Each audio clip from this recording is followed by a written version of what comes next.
I'm Annoushka Dukas, and I've been designing jewellery for 30 years and collecting charms for as long as I can remember. In this podcast, I will be asking a series of extraordinary women to tell me their life story in 7 charms. Welcome to my podcast, My Life in 7 Charms.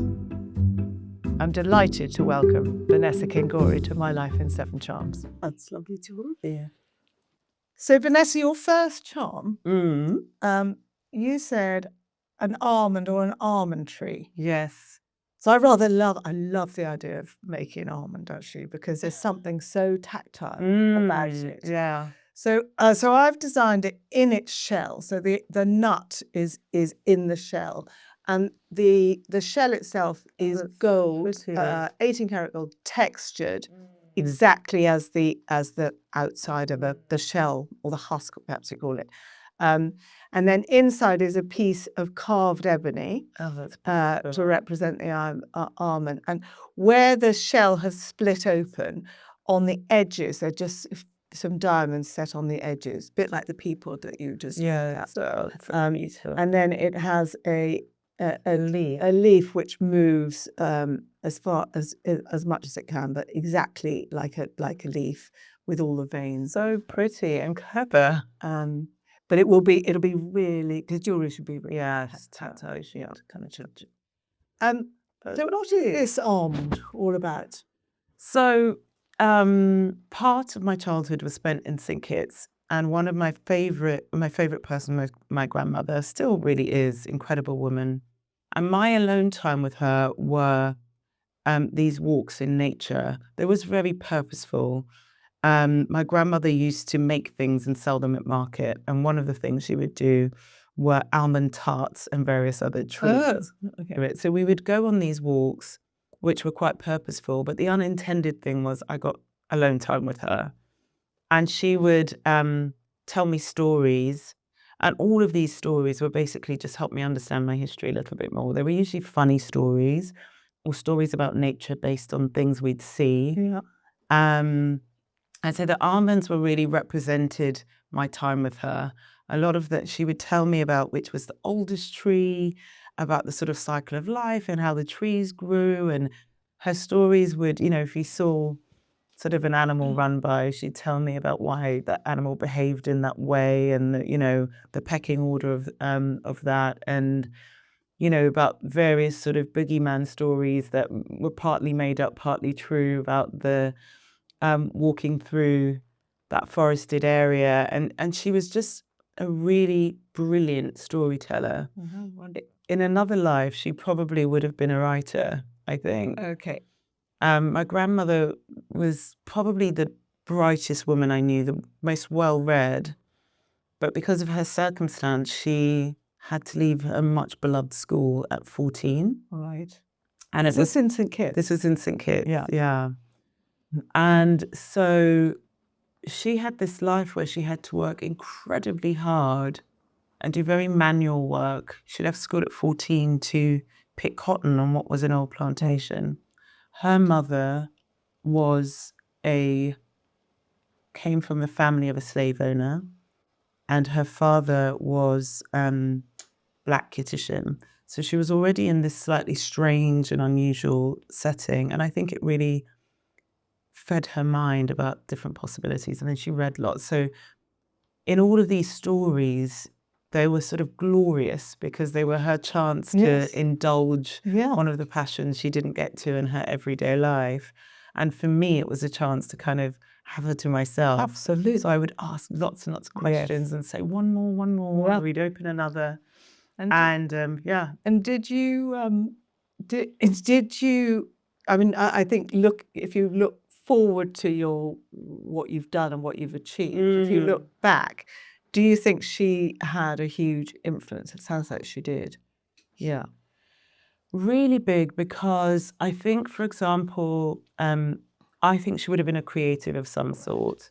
So definitely when dealing with creatives in the Vogue era and the Condé Nast era, I definitely understood their sort of cadence and sensibility and could connect with them. Right. Even though I was leading the business side, I found myself in this really unique position where I could lead on business, but bring creatives along with me. And I think that was one of her influences. I think the other thing was about just community and storytelling. I'll come on to storytelling a little bit later, I suppose, but you know, to particularly in moments of change, and lots of my career has been about change making. Even at Google now, a lot of that's at change making. At GQ, at Vogue, with the portfolio, it was always about some sort of transformation, whether it be digital or social, disrupting, or new business models. And one of the things I realized that I learned from my grandmother is rationality doesn't always move the needle. So it can be a very rational reason for everyone to get on board with something new. But actually, if you can take people on a journey, if you can perhaps more indirectly get them to the end point, it tends to be stickier, and you tend to get much more energy and positive energy out of it.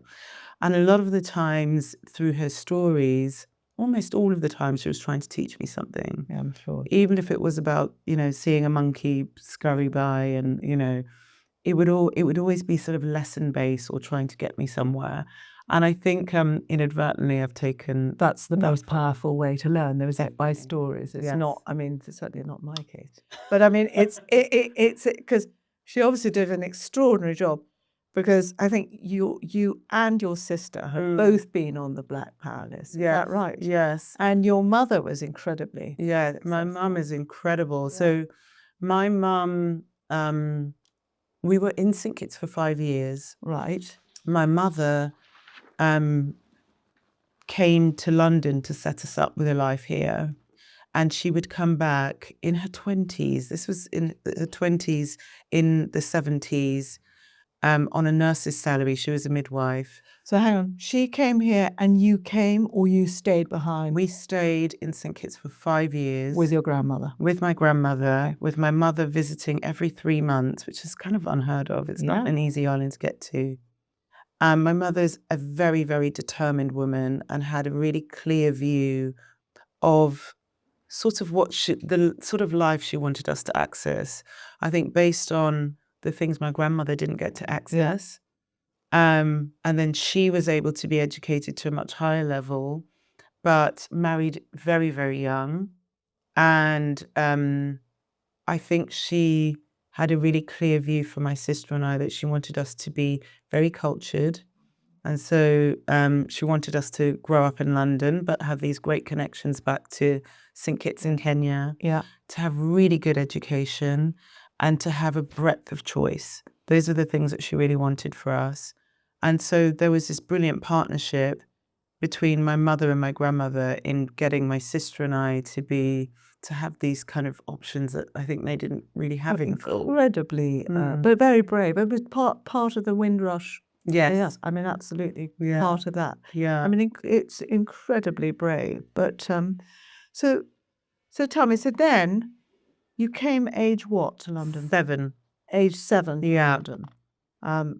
So that brings me on to your next chart. Okay. Which I think represents London. So your next charm I've done as a London bust, because I mean that's so much about what London is. Yes. So I've literally drawn it as a London duck. Gorgeous. 3-dimensional, tiny wheels. All the wheels turn. It's in yellow gold, and along the side where the ad would be, to the top deck windows, it says London. And the bus is all made of little red rubies in pave. So beautiful. And the door at the back is like an old one where Route Master used to be able to get on and off it. That's the sort of one, when I first came in the 80s, that's what you would have had with the old Route Master. I love them. So you arrived here age 7. Yes. And you was put straight into school? How did it work? Where did you go to school? So arrived age 7, culture shock unimaginable, you know. Beach to... Yeah, because also the way that my grandmother had described England was all sort of from Dickensian novels, you know, all sort of, you know, perhaps more grand settings. And I remember I'd never experienced drizzle before. because it either rains or it doesn't. And it would, yeah. So things like that were kind of quite interesting. And we went straight to school, went to primary school, Catholic primary school. And I loved school. I thought it was really, there were lots of things that were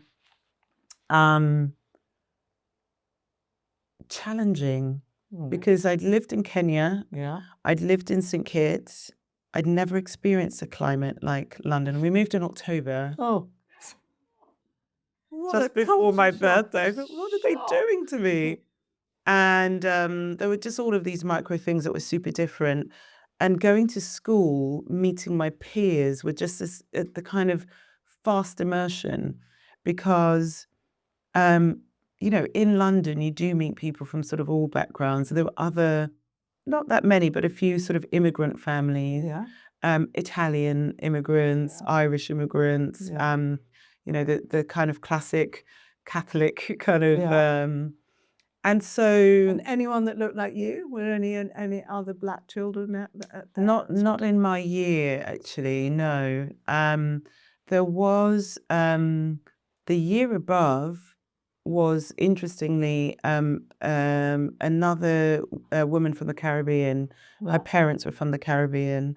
And interestingly, she works in my division at Google now. No way. It's crazy. She and her sister, who are both older than me, were kind of anchoring forces because they sort of meant that even though in my year there was no one who looked exactly like me, there were sort of around and about. Right. And actually it's a little bit similar at Google in terms of less now about sort of people who look like me, but more about just having someone vaguely from your orbit in a very new space. Yeah, absolutely. So I had a really lovely time of it at school. There were some incidents that definitely popped out. I remember a young boy calling me a name and having to sort of unpack that, that reference my race. Yeah. And that was the first time I'd sort of experienced anything that was negative. Yeah, negative. Yeah. And then one or two other things, but it just didn't. I'm really grateful to my upbringing because I just didn't have a sense of anything that anyone else should think about me should really affect how I think about myself. And I think that's that's such an amazing armor to be able to go forward in life. Yeah. Because not everyone has. I mean, no, I feel really grateful to that. And you really only know that later in life once you've experienced lots of other people and their stories. Yeah. It's so interesting. So when you think of London, I'm sure you don't think of a bus, but what do you kind of think of? What's your favourite bits about London? I love London. It's still my favourite city in the world. Yeah. And the more I travel and the more I fall in love, and I love to travel, I love to go to other cities and other places. The thing I love most about London, it's hard to pick one thing, is how our culture is truly a melting pot in London. You tend to have a medley of different people in each area. So I grew up in West London. Yeah. And the cultural hub of where I grew up was sort of Ladbroke Grove, Notting Hill, if you think about some of the people that Edward and I know. Yeah. The music scene, fashion scene, all of the creative scenes were kind of bubbling up in those areas, sort of the Buffalo scene and Nena Cherry and all these amazing artists. And what I found in areas like Ladbroke Grove, Notting Hill, Westbourne Park are you have council estates in the middle of areas where you have these huge, big, beautiful houses. And you go to the pubs in those areas and often you find a complete I always say you sort of have the Trustafarians and the Rastafarians in the same area. And so culture fuses. You have these medley of foods and they don't tend to be distinct. You have a lot of fusion. And so I think we have something here where creatively there is this mix that is greater than the sum of its parts that lots of other cities don't quite benefit from because they're... Well, you think they stick to their tribe? I think so, a little bit more. So Vanessa, your next charm is it's a little tin can. So, I know, well, I visualize a tin can exactly as a tin can. As a cylindrical, so I've done it in white gold because I imagine it's made of aluminium tin, white gold, hinged, So the lid comes off and it becomes a little locket. And it's got, I've just put your name on the front on a label and a little gold star. I mean, I love the idea of this can, but I'm slightly fascinated as to why I got a can. So the can represents my first business, my first venture in entrepreneurship. Yeah. So when I came to school in England, I came with this, I guess, quite entrepreneurial spirit, because going back to my grandmother, she was a brilliant saleswoman. Yeah. You know, half the job was making the thing that people wanted and identifying that and making it. And the other was part of the chat and the falling in love and so on. So anyway, I get to primary school and I start to be invited, I'm quite sort of exotic. Yeah. And so everybody wants to invite me to their various sort of, sleepovers and to their house and to friends' things. It was really lovely. And I was quite creative and I had decorated some stationery and everyone said, I love it. Gosh, that's so amazing. Where did you get it? And da, da, da, da. And so as I started to go to people's houses, I would get a sense of their aesthetic. So either from their bedrooms, if they were, fancy enough to have had their bedrooms decorated in anything other than sort of, posters and so on. Yeah. Or the more general vibe of their home. And then what I started to do was to make a couple of samples of my stationery, which were made of my mother's discarded tin cans. And as I've described, that literally, kind of shape. yeah. So I would either make sleeves for notebooks, because we all had these sort of standard issue, quite ugly notebooks. Yeah. Or I would make the tin cans, which were my most popular item, my bestseller. Pen pot. They were pen pots. Oh, okay, good. I'm glad you said that. Yes. Sorry. But I would decorate them to a theme that I thought suited their personality or the decor of their house or room. Yeah. And once I gifted a couple of those, and everyone wanted them. And so I had this little business where I charged people to give them my mother's discarded tin cans dialed up with a bit of artwork. And it was a great little business until I sort of, ran out of my target market because they all had them. I saturated the market. I love that. And you obviously did a very good job because you went on to make Vogue more and more profitable every year, didn't you? Yes. I mean, so proud of that. But again, it all comes from the same place, I think, the idea of beautiful things, and falling in love with beautiful things and people being willing to invest in that. It's the same thing. But it's not quite the same thing. In essence. Yeah. My tin cans and Vogue. Well, we're going to talk about that in a minute. So another charm, you said Kenyan market chess piece. Yeah. I've made it in soapstone because I think that's so Kenyan. Soapstone. It's a Kenyan thing. And his mane is in yellow gold and textured exactly as a horse's mane would be, but sitting on a very typical 3D base of a chess piece. And on the horse's eye, I'll just have a little black diamond, I think, in his eye.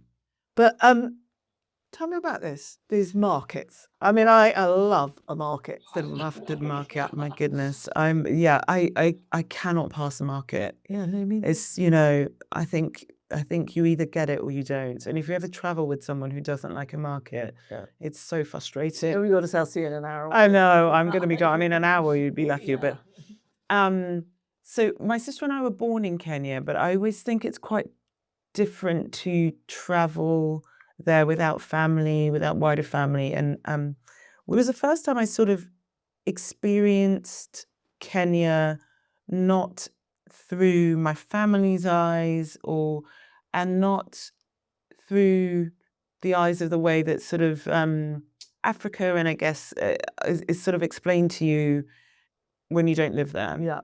And one of the core sort of awakening moments was going to this market.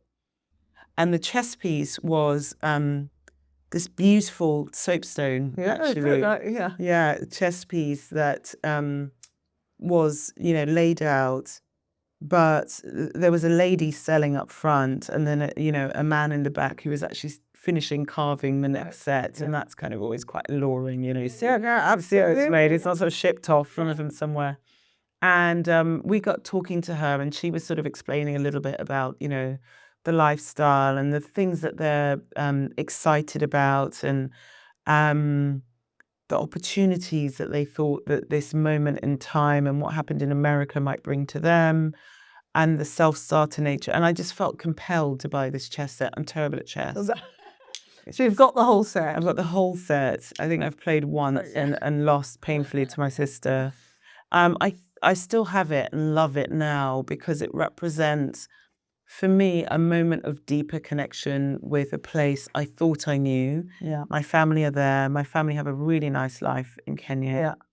But I identified more deeply with the other thing was how educated everyone was. You know, they were super smart and just... Which is not really what you expect in the market necessarily. Yeah. And so in Kenya, there's this really interesting thing, and it's something that keeps coming up at Google, for example, which is the people are educated to such a high standard versus the number of employment sort of possibilities. So people have to make their own way. And these people were making their own way. The other way that shows up is, for example, Google have an office there, and they've really strategically decided to set up there because Kenya is called the digital savannah, because there are so many brilliant coders and tech entrepreneurs there, that it's just a really valuable place for them to set up. But somehow the thread of that moment in the market to where I am now just helps everything make more sense. I saw that cleverness in a place I didn't really expect to see it at that level, and it's really nice.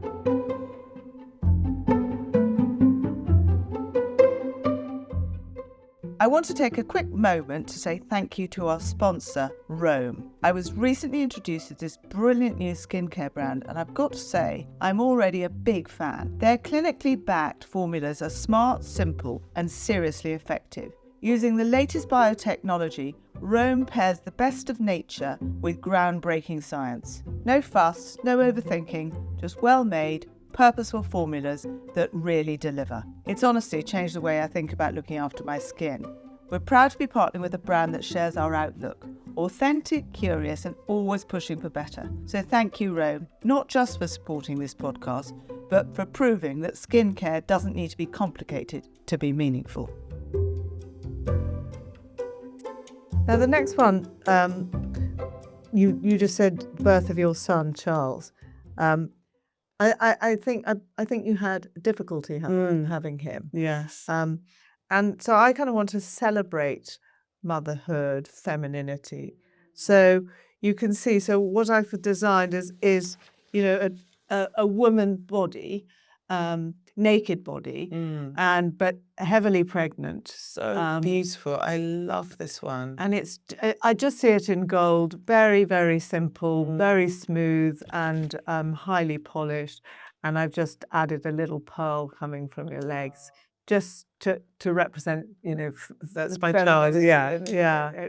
I love that. It's so beautiful. It's sculptural. Yes, it's very sculptural.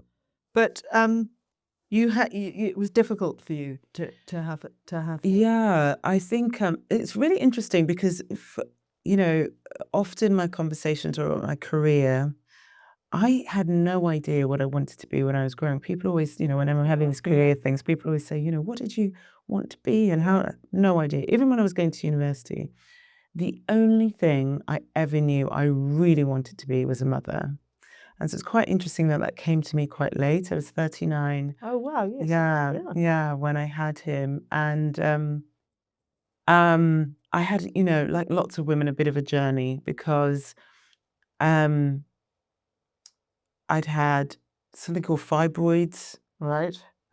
Which got in the way and took a long time to get diagnosed and to get removed and so on. And so I'd had miscarriages and things like that.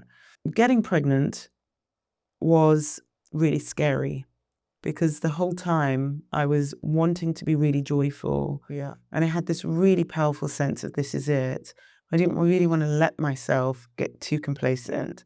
And so I gave myself all of these different benchmarks and all of these things kind of busy. And I was quite busy as well because So you're at Vogue. Yeah. Yeah, I mean, I'm trying to get my head around trying to deal with all of this loss. Yeah. And yet a very successful go-getting career. It's like, how's that all? Do you know, I think somehow it balanced things out because I was too busy to be completely obsessed and worried. Yeah. Which was quite helpful distraction. But equally, I think we were in this new era, and I was part of driving the new conversation around what does a more inclusive space in media, fashion, luxury look like? Yeah. And I tell this story a lot because I think it's really important. So I was coming into the building, and a woman I'd worked with lots and lots in my previous role at GQ saw me and said, "Oh gosh, I heard you're pregnant. Congratulations. What a disaster, disastrous timing." And I was sort of quite taken aback. Quite punchy. And she saw, I know. And you know, sometimes people speak without fully thinking it, you know, wow. Did you think that? Say it. You know? Yeah. And I think what she meant was I was the first woman, you know, to run Vogue in its 100+ years. Yeah. And she sort of said, you know, it's going to be very hard for anyone else to go in because there'll be fear about, well, within a year they'll be pregnant, you know. And I felt this sort of weight. I was feeling that weight of responsibility in the role anyway, because I was the first person of colour, but I was also the first woman and all of those things. And that just for a moment made it so much heavier. Because I thought, I don't want to pull the ladder up. The main point is to extend opportunity, not sort of, you know. Exactly.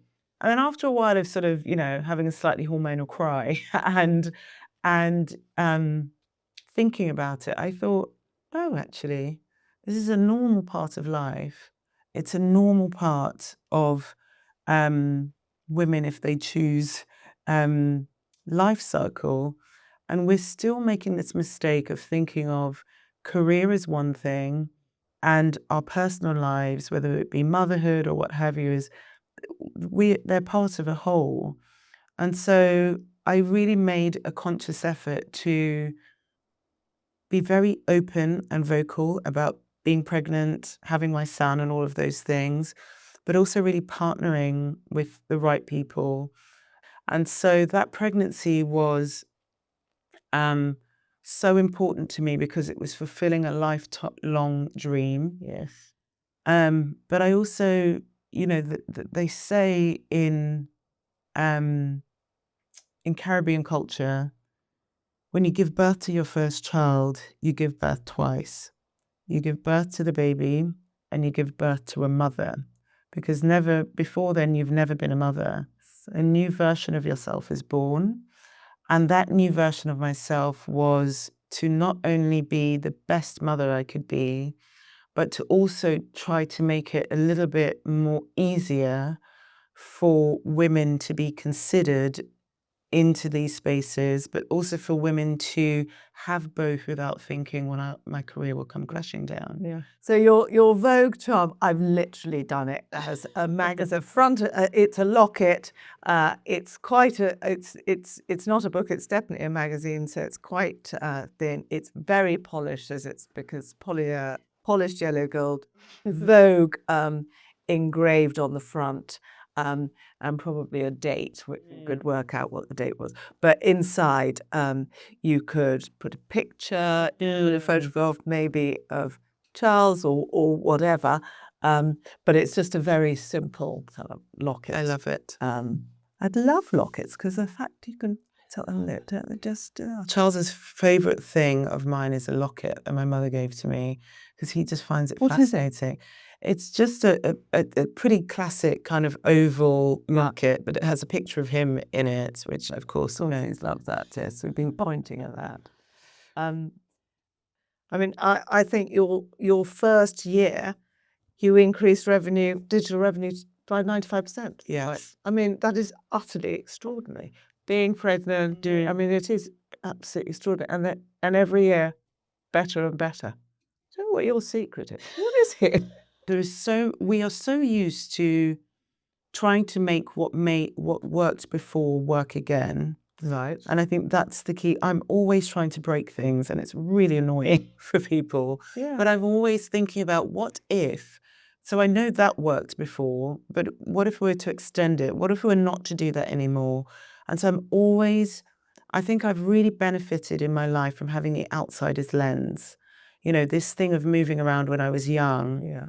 The benefit and silver lining was I always slightly had the outsider's lens. I feel it now at Google. I'm this girl from fashion and luxury who's ended in this tech space. I don't know what people are saying half the time, but I do know what they want to get to.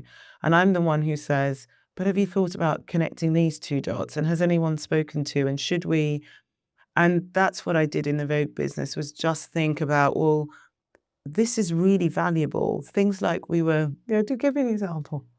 Events is a huge example. So when I started at Vogue, everybody was slightly sort of down at heel and a bit sad about magazines are in decline and, you know, all of this. And I thought, gosh, you know, this is fabulous. You've got this amazing platform that is still in growth, in print. We haven't tapped into digital, so that's a huge opportunity, huge. Yeah. We haven't embraced social because there was huge fear. And there's a really chic, elegant way. There was this sort of thought of it would be a bit sort of tacky. And the number one thing was, I remember my first meeting with Edward, thinking, this is an orbit everyone would want to be in. Edward was coming over from New York. Edward and I received my MBE. I was listed for my MBE on the same list he was listed on his OBE before we started working together, which of course he took to be this huge sign. Your MBE was services for? Services to media. Right. And so he was over for his OBE. He was living in New York. We were not working together yet. And it was the time of the Fashion Awards, which just happened. Yeah, just happened, yeah. And he said, look, I'm in town for a bit. I know you're really busy. Let's try and have a coffee. And I said, I would love that. And I'd been wanting to spend time with him, apropos nothing. And he said, I think the best way is if we just meet at the Fashion Awards, we just pop out. So I said, yeah, fine. So we're messaging and I'm in the Albert Hall walking to meet him. He said, let's meet in the hallway and I'm walking down this hallway and this man is coming towards me, flanked by these two supermodels in long gowns, giggling and chatting, you know, old friends. And of course it was sort of Kate Moss and Naomi Campbell at the time. Yeah. I thought, this is the most I felt like I'd sort of stepped into the 90s or like, the kind of golden era, the 80s or what have you. And I thought, this is amazing. And when I see things that I find really beautiful or really inspiring, my mind goes to, how do I make a business out of that? Like my tin can. Back to your can. Right? So this is how the tin can connects. And down the line, once we started working together, I thought, events are where we're going to change everything. Because Edward is a naturally vivacious, gregarious person who people want to be around. Yeah. And we had all of these wonderful brands saying, can we host a dinner? And can we? And I thought, yes, we can, but there'll be a ticket for that. Yeah. It's going to be fabulous. Yeah. And the event served a dual purpose. The reason that they helped grow our revenue was A, because we had a totally new revenue stream. We'd never sort of done sponsorships. They were always very elegant and quite understated, and they grew to be something different. But they also created this window into a world which our audiences really wanted to see. And so they drove sales of the magazine. They drove clicks on the website. They drove followers because you saw those images of those parties with Pat McGrath, lofting in the background, and, Iman sort of there, and Kate chatting away to someone else. And it was this, again, coming back to the London thing that we grew up in, this meeting, Salman Rushdie over there talking to this. But so we had theatre, literature, art, fashion all in a room. And I just felt people hadn't seen that for a long time. Big FOMO. Massive FOMO. So we'd do a party with Cartier, and then Tiffany would call us the next day and whatever, or you know, with what Dior and so on. But more than anything, I think that was the brand perspective. But for audiences, they thought, this is a world I want to be a part of. There were all ages, all body types, but it was fabulous. It wasn't preachy or, you know, him sort of bullet pointing why beauty can come in. Yeah. He just showed it. So it's inclusive and by the action. But just by the action. But what was most important was it was beautiful and fabulous and not preachy. Yeah. And so the easiest way to do that is through image, and the images of those parties and those dinners and those events did a lot of the work for me. So I created this new revenue stream around these events, but those events also drove all of the other revenue streams because they drove our audiences to go deeper. So this is what I mean about I'm always looking for where there is a natural draw, and I think when you feel a sense of excitement about something, there's probably a business there. Google. So I've represented Google, probably not very imaginative, but I love the idea that it's in a gold frame. It's almost like a coin. I make a globe like this actually, and it's got the G, the capital G of the Google logo. And the Google logo is all of these different colours from so you've got the colours. So I've got all the colours from blue sapphire to green to orange to red to pink. And on one side, that's the Google logo. And then the other side, I don't really know how to describe this for the listener, but the Google AI logo is a series of different dots, different colours. And so I've represented those exactly like that. So blue sapphires, green sapphires, citrine, rubies, and some slightly paler blue sapphires. And this whole logo spins so that, well, that's what's going to be happening, isn't it? Actually, it's all spinning and not knowing where it's going next. So how do small little brands like me, how do we navigate the kind of the drive for growth that AI can give in a world that is dominated by big brands with lots of money? Yes. And like, how do you do that? How do you navigate that? And how are you going to tackle that? Because it's not all about the big. No, I think it's actually quite a leveling time in lots of ways. One is, I think that tastes are shifting, and I noticed this a lot. It was one of the things that made me quite intrigued to think about what's next. Yeah. That people, you saw it with personalization, and, that started with just initials. And then it was, I think about what you're doing with the 7 charms. This is the ultimate of what people want. People want things that are smaller batch or totally individual, personal and special. That's quite hard to do at scale. Yes. And also operationally, some of that's hard. AI can help AI almost is too broad a term because it's sort of everything. It's how you write an email and it's how you do your production, So what's a more specific? I think that there are several ways that AI can help if you're time constrained or if you're smaller. And one is how you utilize it to organize yourself better, how you utilize it to help with tasks that perhaps are not your peak creative areas. So for everything from perhaps ad copy. So, you can use AI before you decide to invest in creating a beautiful piece of ad copy or beautiful cover for something or artwork for your stall. You can mock it in AI, you can test it, and then you can decide on which way you want to go. So we have lots of brands, for example, saying, I know what I want to have in my creative or my visual, but I don't know what season it should be, and I don't know what color they should be wearing. You can test all of that first to see what resonates before you then shoot it in your creative way. And things like that mean that you're dialing up the impact of the creative process, for example. Mm-hmm. But then there are just things about how you organize your time, maximize your personally and in your team. Okay, so give me a little. So you can almost kind of, I think, duplicate you can if you have a team of 5 people, I think AI can make it feel like 10 by automating some of the things like how you run your calendar, how you write emails, how you do customer service, how you digest necessary information that's perhaps a bit boring. So one of the things that I absolutely love at the moment is something called Notebook LM, which Google have released.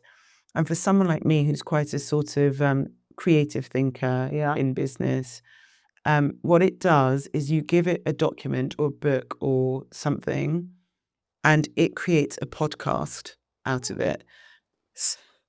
That's awesome. So isn't that brilliant? So instead of thinking, let's say you wanted to understand where the jewelry market was heading. Yeah. And there's a big hefty document that tells you all about, the trends in the financial stability of the jewelry market, luxury market. Instead of taking a few hours to read that, while you're tinkering away and sketching out more of your beautiful designs, you can just have that playing as a podcast in the background. And so you're able to do 2 things at once more effectively. Oh, back to where we were. Yeah, exactly. Yeah. So I think a lot of the times when we're thinking about just technological innovation, we think to the worst case scenario, and is it going to steal our jobs, and is it going to maybe dial down creativity or make big brands bigger and small brands smaller? What we always say at Google now is the biggest threat that AI has to a business or to a business person is it's not the AI itself, it's how your competitor is using it better than you. Yes. So I think the entry point for some of these tools is to think about what are the things that you need to do that you maybe don't love to do, and how can it help you with all of those things to give you more time to do the things that really drive your business, help you connect more with your audience, help you be more creative. So think of it in terms of units of time saved and enriching perhaps areas of your necessary business life that you may not. Beyond that, there are a ton of ways it can help creatively, but I find with creatives, that's not where you start. You start with kind of, the practical, the real more practical stuff. Yeah. Yes, because the creative, it's almost difficult to work out what you're going to ask it. Yes. In the first place. And also, you're a master at that. Your mastery is that. So I have this view around kind of human intellect and creativity being at even more of a premium now, because a lot of the things that we spend our time doing now that's quite functional can be done by these tools. Thank God. Yeah, thank God. And I really think that means how we use our brains, how we create, how we apply empathy, all of those things become way more valuable and important. Now, as a thank you for coming, I'd love to make you one of these charts. Oh gosh, it's so hard to pick. So you have a little look. Why don't we go with the tin can?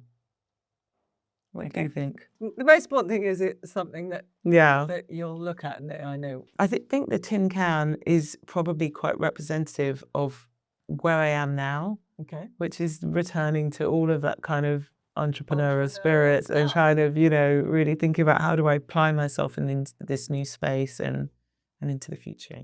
Vanessa, thank you so much. Such a treat to have this kind of discussion. Thank you for joining us on My Life in Charms. If today's conversation has inspired you to reflect on your own story, begin your Life in Charms journey at Annoushka.com or email bespoke@Annoushka.com. And don't forget to follow or subscribe to hear more extraordinary stories told in jewels.